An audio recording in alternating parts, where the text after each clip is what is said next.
Guten Tag, and welcome back, hunters. I'm Agent Cara Blockwood, your assigned lead paranormal investigator, LPI for short. Look before you and see the gruesome details of the new investigation, codenamed Dead Pan. For this one, you'll be driving to a dark and gloomy place where only the worst of the worst reside in terms of entities. Hold on to your hats. This one will be gnarly.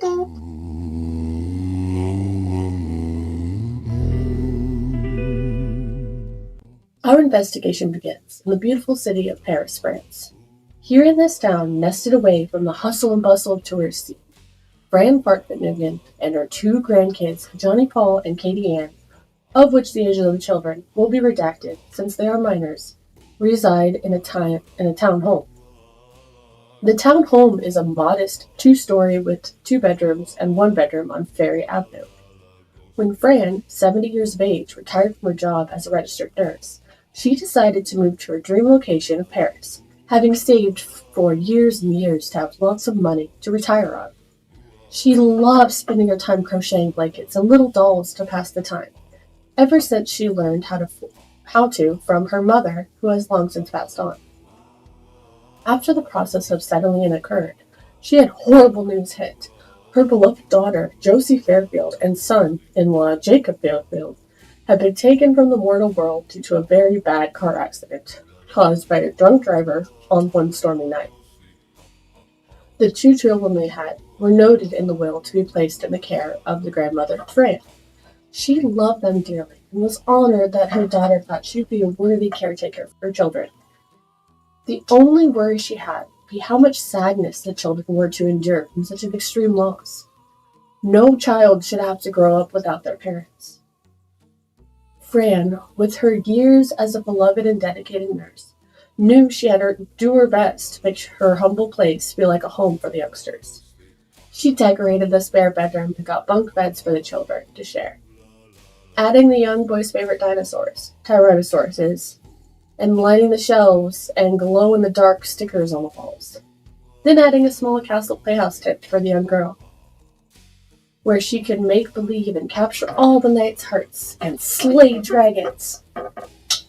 It took some time, but after some months, Johnny and Katie found themselves loving their new home, at least until strange and terrifying incidents began to loom over the newfound. First acknowledgement. On May 5th, 2015, at approximately 9:30 p.m., Fran was awoken from a deep slumber on the living room couch from loud bangs, almost as if a door was repeatedly getting slammed. In a state of fright and worry for her grandkids, she threw off the crochet outfit, her current work in progress, and rushed upstairs as quick as her old lady legs could go to check on them. As she reached the door, she saw that both the children were safely tucked in their beds, fast asleep. She sighed in relief and went back downstairs to go back to sleep. May 7, 2015. A couple days later, Fran was watching her favorite afternoon sitcom, laughing at how dramatic the show was, when suddenly there were multiple loud crashes sounding from the kitchen. Thankfully, when this occurred, both children were at school and safe. And if there were any intruders to be found, they wouldn't have to worry. She slowly crept towards the kitchen and gasped. All her dishes were found broken on the floor, seemingly thrown from the cabinets. She quickly called the police. The officers that arrived on scene questioned Fran about what happened, and they did a thorough check of all the doors and windows for any signs of forced entry, but found no explanation for why the dishes fell. The best they could do was direct her to a local handyman to make sure all her cabinets were secure and without any defects. May 16th, 2015. Fran got in contact with the handyman suggested by the officers. His name was Giorgio Hernandez, and was known to be reliable and did good work. He arrived at the house at approximately 2 p.m. to get to work on the cabinets. As he was getting all his tools ready, he began hearing a loud electrical buzzing coming from behind him, and noticed the lights were flickering wildly in both the kitchen and the living room. Eyewitness reports state that just as he was about to check the switch, all the lights started to burst. He shrieked in surprise, and then chuckled to himself, thinking, the breaker must have gotten overloaded. Giorgio then replaced the lights with spares that he had on hand, and didn't charge extra since it was likely due to his equipment shorting out the system that the old lady was so sweet and nice. June 6, 2015. There was increased incidences of strange glowing footprints appearing around the floor of the kitchen and living room, and accompanied by sporadic aggressive knocking. Fran questioned John and Katie to see if they had gotten some new paint from school and were just having fun by using it, but they just answered no. They had no clue what those were. The family heard the noises more and more, but Fran, being Fran and seeing so much insanity and strange incidences while doing her work as a nurse, decided that there was nothing to worry about and maybe she needed to go in for another checkup with her doctor to make sure she refills her prescription. It had been a second. The only explanation for what was happening to her had to be due to her being out of her medications. June 5th, 2015. A hunter in the area overheard grandmother speaking to someone on her phone while getting ice cream with her grandkids about the troubling incidences. The hunter then approached and offered the expertise of the hunter's lodge, because the only explanation could be of paranormal origins. With the evidence and eyewitness accounts before us, whatever entity that was before us was surely going to need to be sent back into the veil. And that's where we come in. With our know-how and professional tools and our go-get-em attitude, we will hunt this entity down and bring this poor family peace. The hunt will be a difficult one. Be advised and on your guard. If left alone, it will surely devour this family until they too become vengeful spirits. All the tools needed have been provided to you thanks to the lodge to adequately exercise or gather evidence on this case. But I have every faith in you that you will get the job done.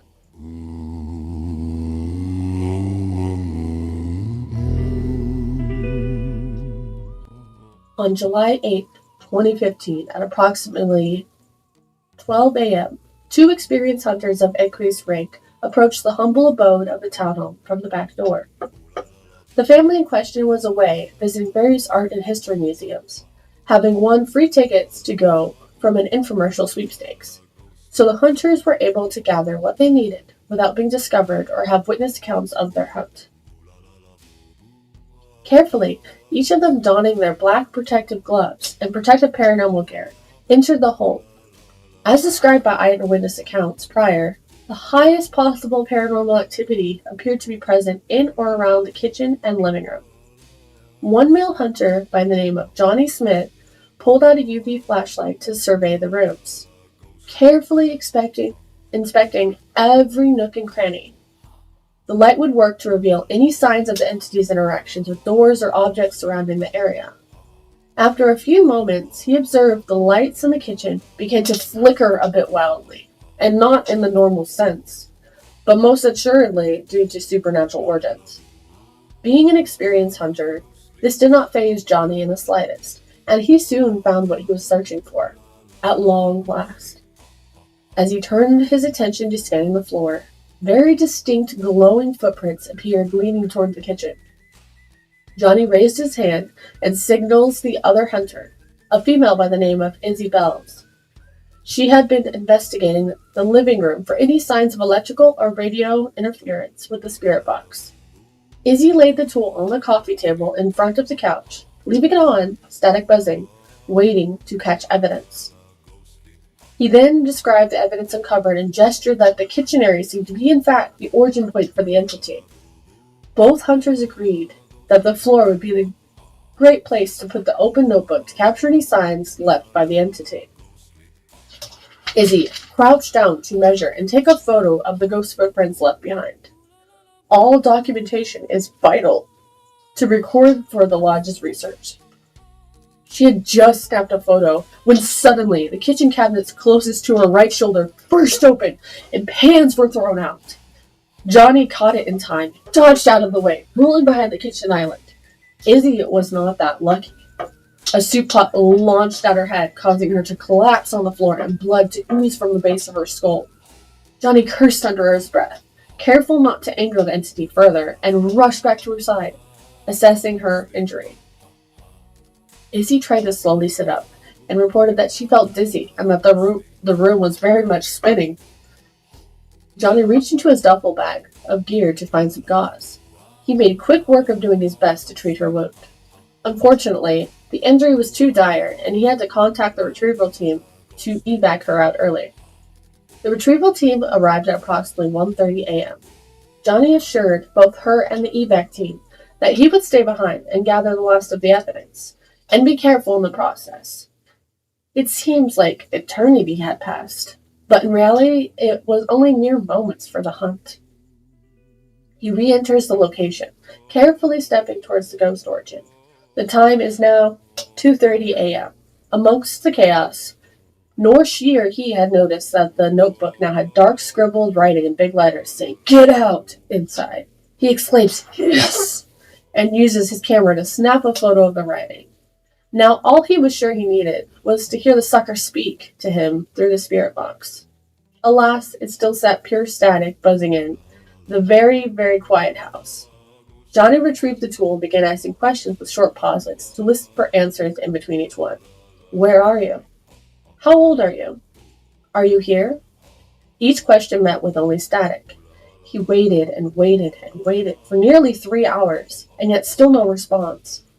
Johnny was running out of time, but with the evidence they already collected, he felt that would have to do. The family would be returning soon, and rule number 1 of the lodge was don't get caught snooping around. The organization must remain hidden from the protection of all citizens. They had their answers, at least the best of what they could be done, safely extract, and provide the lodge with a full report of the incident. Excellent timing too. Just as Johnny, the team leader, radioed in for the retrieval team once more, loud crashes began resuming in the now empty kitchen. The hunter quickly retrieved all of their equipment, ensuring that no traces of their investigation was left behind, and then left the scene through the back door. Extraction occurred approximately at 0600 hours.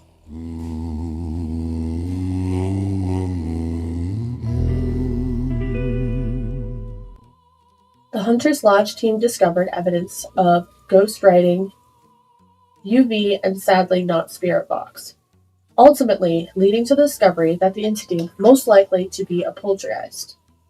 What was uncovered was highly valuable at setting the family free from its haunting presence. The new information will assist in future hunters and for future hunts. Don't rest easy, hunters, for there are many more investigations at large that will need to be solved and vanquished. Many more poor, unfortunate souls are unable to rest easily. Until next time we convene together in this hunter's cabin, stay safe, protect the innocent, trust your instincts, and remember, the hunt is never done. Happy hunting! Go.